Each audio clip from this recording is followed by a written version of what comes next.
I wanted to make an Indian themed outfit. This is my t-shirt, and this is my pavade, petticoat that I put inside my sari, and then just a random white ribbon that I found. So happy Independence Day. I think it's the 75th.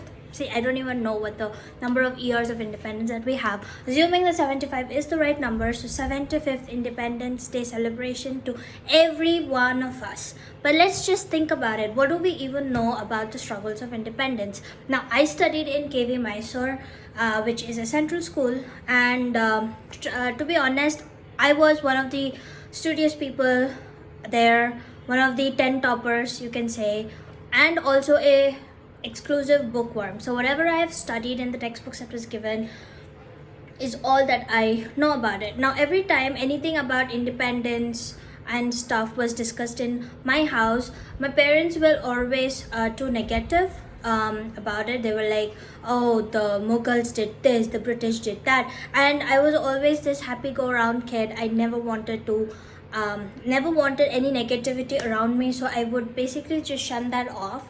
Now, I remember some of the Mughal emperors from my textbook, but I just, when I read them, I was like, you did that? Like, what the hell is wrong with you? And then I would just move on, like, no feelings whatsoever.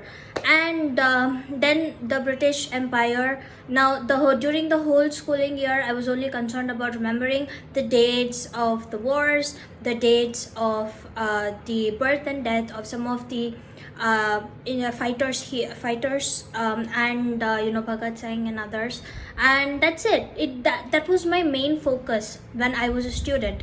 Now, after I finished my schooling, whenever Independence Day came, it was all about a holiday. Let's celebrate. I mean, let's just chillax and stuff.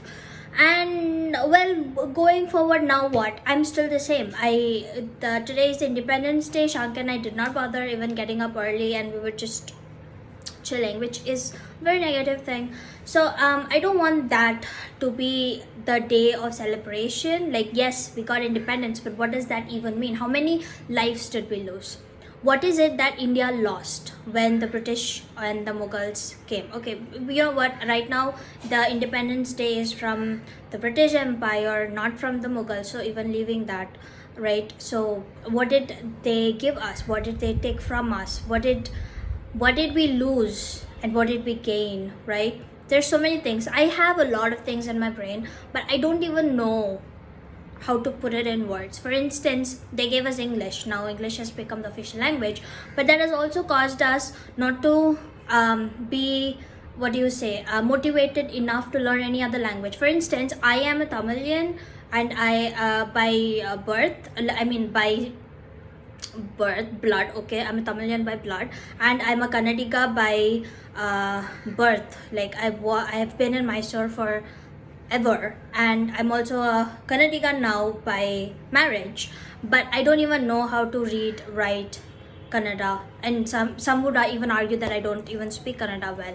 And coming to Tamil as well, it's a pride that I can say Tamil properly and not Tamil or Tamil or Tamil as most Kannadigas say, right? And I've never even taken upon myself to learn these languages and about the different ways of conducting things, like we are very Western oriented.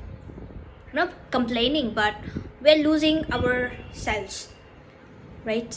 I don't know. So whatever, I am moving off the topic. Now, this Independence Day, what am I saying? It's an average lifespan of a human. It's like 75 years old. So in one person's lifespan is what our country is now, India, Bharat, and we have been independent. We are not suppressed anymore, arguing well by external people at least, and we're independent. I want to celebrate that. And by celebration, I mean, first of all, I want to do something for my country, and I am still not figured out what I want to do for my country. Whether it is actively participating with army families or something, or whether it is joining an NGO where I give extra hours for that, not figured out yet. But one thing that I know for sure is that I'm going to start relearning my history from the point of view of actually understanding what our country went through, the Jallianwala Bagh and all the other negative things and also the positive things. In a way, eradicating the casteism that had enveloped our own country. So, and I also want to learn the constitution because I don't even know what Dr. Ambedkar has said. I respect him, but I don't even know anything about the constitution well. Now, ignorance. This is absolute ignorance, and I don't want that ever, right? And I'm going to start off with this book, An Era of Darkness by Shashi Tharoor. I got this book many moons ago. I went through the first chapter and a preface, I think, and then it was just too negative. Like I said, I cannot deal with negativity, so I just stopped reading it. I thought, well, when I'm more emotionally mature, I'm going to learn about it, and I think today I am, because, well, in a way, when I watched Shersha yesterday and I made a video about it, what I realized is that what has happened has happened. History is history. People have died, people have killed, people have done as much as possible for their own country. So Pakistan has done what it has to do and India has done what it has to do. So us being ignorant is not correct. When I was a kid, any questions we had, we would always ask our dad, and he would always have an answer, or he would search and come. We used to call him our local encyclopedia. And if I think about now my position, I want to be a mom. Shank and I are actively trying, but I don't think I am intelligent enough to answer questions of my children if they ask me something about how did we suffer, why are we celebrating Independence Day. Like, I wouldn't have proper technical things. I would just have like general information to give, and I think that is what is wrong with our schooling system. Our teachers were more fond of completing the syllabus rather than imbibing this nationality, the feeling of nationality, and the feeling of really understanding our history. Like, how many of us hated history classes, right? And it might seem ironic, but I hated the Indian history because of the dates and the massacre and everything, but I liked learning about the French Revolution. I remember the textbook, I remember all the notes, I remember everything about the French Revolution. I absolutely, till date, I love it. But I'm an Indian. There's no harm in loving the French Revolution, but why not our struggle? So, this 75th Independence Day, I'm promising myself that I'm going to be more involved, more educated about the struggles of my ancestors, our ancestors, learn about our history, and how is it that from the advent of Lord Krishna in Dwapara Yuga and the start of Kali Yuga and India right now, how did all of that happen?